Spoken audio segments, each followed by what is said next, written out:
নীতি রাজনীতি আমরা তো সব প্রজা। রাজার নীতি রাজনীতি আমরা তো সব প্রজা। ভোট পেরিয়ে গেলে বুঝতে পারবেন না হয়ে গেছেন কখন বোঝা। চারিদিকে ভোটের দামামা বেজে গেছে। প্রত্যেকটা দলই মোটামুটি তাদের ক্যান্ডিডেট লিস্ট বের করে দিয়েছে। তাই যে যেখানে দাঁড়ানোর তারা মোটামুটি ঠিকঠাক হয়ে গেছে, সবাই তাদের টিকিট পেয়ে গেছে। এখন দায়িত্ব হচ্ছে আপনার। কারণ বিগত দিনগুলোতে যেসব ক্যান্ডিডেটরা টিকিট পেয়েছে তারা কিন্তু তাদের পারফরমেন্স দেখিয়েছে। এবার দায়িত্ব হচ্ছে আপনার, যে আপনি ভোটের বোতামে টিপে আপনার কীরকম পারফরমেন্স দেখাচ্ছেন। ভোট দেওয়ার আগে একটু ভেবে নেবেন। শুধুমাত্র প্রতীকী চিহ্ন দেখে ভোট দেবেন না। দেখবেন যে ক্যান্ডিডেট দাঁড়িয়েছে সে কতটা আপনার কাজে লাগতে পারে।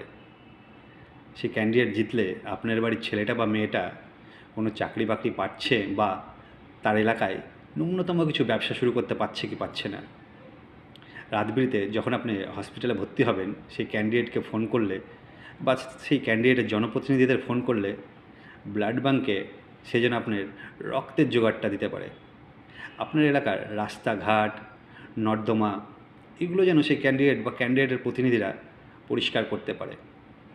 কারণ প্রত্যেকটা দলই দেখবেন আসবে আপনার বাড়ির সামনে এসে মাথা ঠুকে যাবে। শুধুমাত্র মাথা ঠুকে বা হাতে ভোট দেবেন না, সেই ক্যান্ডিডেটের ব্যক্তিত্ব, সেই ক্যান্ডিডেট কীরকম কাজ করছে সেটা দেখে ভোট দেবেন। কারণ প্রত্যেকটা দলেরই ক্যান্ডিডেট বিগত 5 বছর ধরে তাদের পারফরমেন্স দেখাচ্ছে। এবার সময় হচ্ছে আপনার সেই ইভিএমের বোতামে সুইচটা টিপে আপনার পারফরমেন্স দেখাতে। কারণ আপনি যদি ঠিকঠাক পারফরমেন্স দেখান তবেই পরবর্তী সময়টা একটু ভালো যাবে, নাহলে আবার যাকে তাই। তাই জন্য ভোট দেওয়ার আগে একটু ভেবে নেবেন যে ভোটের পরে বোঝা হবেন না ভোটের পরে জাগরুক নাগরিক হবেন। ভালো থাকবেন। ভোট দেওয়ার আগে অবশ্যই ক্যান্ডিডেটের বিচার করবেন। কারণ একটা জিনিস মনে রাখবেন, যোগ্য প্রার্থী মানে উন্নত সমাজ, আর ভুল প্রার্থী বাছাই সাজা কিন্তু 5টা বছর ভোগ করতে হবে।